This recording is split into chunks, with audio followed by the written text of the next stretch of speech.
jenga urafiki na mtoto wako. Jenga urafiki na mtoto wako.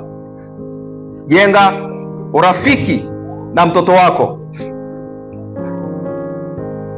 Sasa tunaposema jenga urafiki na mtoto wako, sisi wazazi na walezi na kanisa, najua tuko karibu na watoto wetu, lakini nataka nikuambie katika mchana wa leo, ipo nafasi ya mzazi kama mzazi, lakini ipo nafasi ya rafiki kwa mtoto. Kanisa la Bwana, Bwana asifiwe. Hayo ni maeneo mawili ya kuzingatia. Rafiki ana nguvu sana ya ushawishi kwa mtu. Sisi wote tuna marafiki, si ndio? Kuna vitu ambavyo vikikupata wewe huwezi kumweleza mchungaji, lakini vikikupata unaweza kumweleza huyo rafiki yako kwa uwazi kabisa kila kitu. Tunakubaliana jamani? Kuna vitu vikikupata wewe, kama una rafiki ambaye mko karibu naye sana, huwezi kumweleza mtu wako, ndugu yako au mtu mwingine, lakini rafiki ana nguvu sana, unaweza kumweleza. Na hata katika Biblia tunapata mfano wa Jonathan na Daudi. Hawakuwa watu waliokuwa na mahusiano kiundugu, lakini walikuwa marafiki. Lakini Jonathan alikuwa na uwezo wa kusikia hila ambayo baba yake Sauli anataka kufanya kwa Daudi. Kwa kuwa walikuwa marafiki walioivana sana na Daudi, anaitoa siri ya baba yake na anampelekea Daudi kwa sababu walikuwa marafiki. Hiyo nataka nikuonyeshe nguvu ya rafiki. Rafiki ana nguvu sana. Sasa mzazi lazima uwe na hatua ya kwanza ya mzazi, lakini lazima uende mbele zaidi kuwa rafiki wa mtoto wako. Mara chache sana wazazi kuwa marafiki na watoto wao. Sasa iko hivi, tunaposema rafiki, maana yake ninaweza kuchukua moyo wa mtoto. Unaweza kuchukua moyo wa mtoto wako ukajua nini kinaendelea ndani yake. Sasa rafiki pekee ndiye anaweza kufanya hivyo, na si mzazi. Tunaelewana kanisa la Bwana? Yaani mtoto anaweza asikufiche chochote, asiwe na hali yoyote ambayo anaweza kufanya ndani yake ambayo wewe hujui. Maana yake hapo umetoka kwenye nguvu ile ya mzazi na umeenda kwenye nguvu ya kuwa rafiki wa mtoto.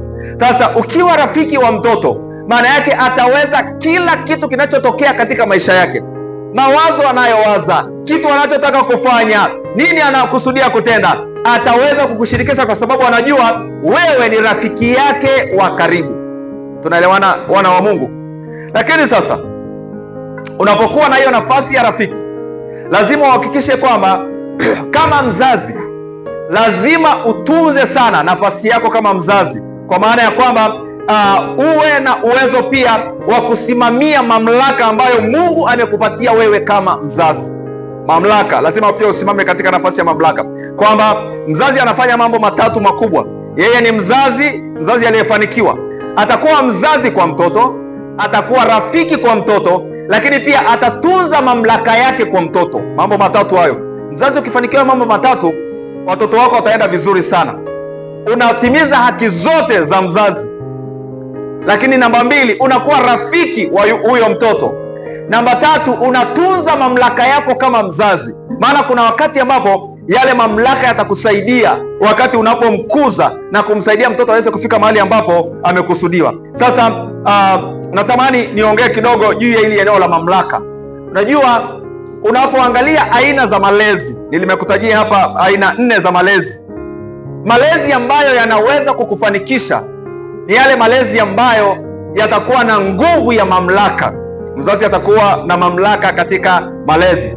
Sasa iko hivi, watoto wanapokuwa, kati ya kitu ambacho mtoto anajitahidi sana katika maisha yake, ama anajua au hajui, ni kuhakikisha kwamba anachukua mamlaka kutoka kwa mzazi ili yale mamlaka yawe kwake. Na anapofanya hivyo, maana yake ni anataka awe salama. Tunaelewana jamani? Yaani akiwa na nguvu katika kimamlaka, maana yake anajiweka kwenye eneo salama. Ngoja nikwambie, kuna wale watu wanafanya kazi ofisini. Kati ya changamoto kubwa sana ni namna ambavyo mtu anaweza kufanya kazi vizuri na bosi wake, si ndio jamani?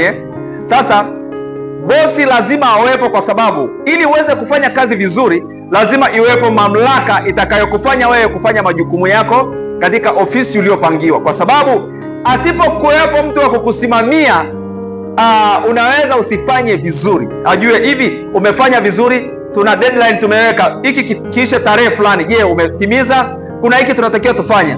Maana yake kuna mamlaka inayokusaidia hapo juu ufanye vizuri. Sasa tunaposikia mfanyakazi bora au mtu aliyefanya kazi vizuri, ile mamlaka ilimsaidia sana ili kufanya yale majukumu yake vizuri. Tunaelewana jamani eh? Maana kwa asili mtu hataki kusimamiwa. Yaani kila mtu anataka aishi kama anavyotaka yeye mwenyewe. Tunaelewana jamani eh? Sasa kwenye malezi, ili mzazi uweze kufundisha mtoto na yale mambo yote akayashika, itategemea nguvu yako ya mamlaka yako kwa kiwango gani. Wewe ni mzazi, lakini wewe ni rafiki, lakini lazima ile nguvu ya mamlaka iwe juu yako. Lazima uwe na ile nguvu ya mamlaka, kwamba lazima kuna yale mambo ambayo ukisema lazima yatekelezwe kama mzazi. Unajua changamoto tunayopata sana katika familia nyingi, unakuta kwamba baadhi ya familia, sio zote, baadhi ya familia nyingi kwa sasa katika zama hizi zinaendeshwa na watoto zaidi kuliko wazazi. Tunaelewana jamani eh? Yaani unaweza kwenda kwa mzazi au kwenye familia fulani, unaweza ukaomba kitu fulani, alafu mtoto akisema asipewe, na kweli upewi. Haijawahi kutokea? Maana yake nguvu ya mamlaka imehama kutoka kwa wazazi imeenda kwa nani? Kwa mtoto. Kwa hiyo wanaweza kucontrol ile familia. Sasa hiyo ni hatari kwenye malezi, kwa sababu ile nguvu ya kuwekeza na kufundisha na kumsaidia na kumwezesha ni ndogo sana, maana mamlaka yamehama kutoka kwako na yameenda kwa mtoto. Sasa lazima uhakikishe kwamba katika malezi haya mambo matatu katika siku yetu ya leo usisahau. Hakikisha mzazi unasimamia nafasi yako ya mzazi. Hakikisha mzazi nafasi yako ya mamlaka unasimamia vizuri. Lakini jambo la tatu, hakikisha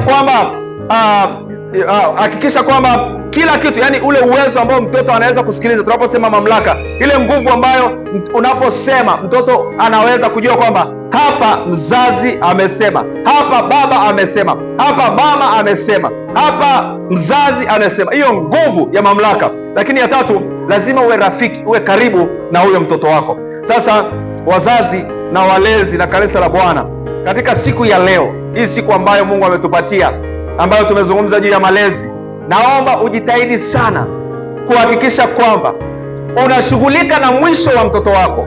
Fikiri mtoto wako atakuaje baadaye. Sasa wekeza kwa nguvu ili kitu kitokee baadaye. Lazima uwaze juu ya mtoto wako.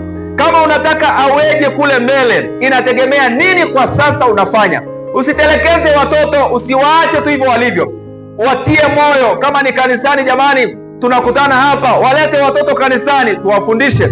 Lakini na wewe kule nyumbani mfundishe mtoto, msaidie.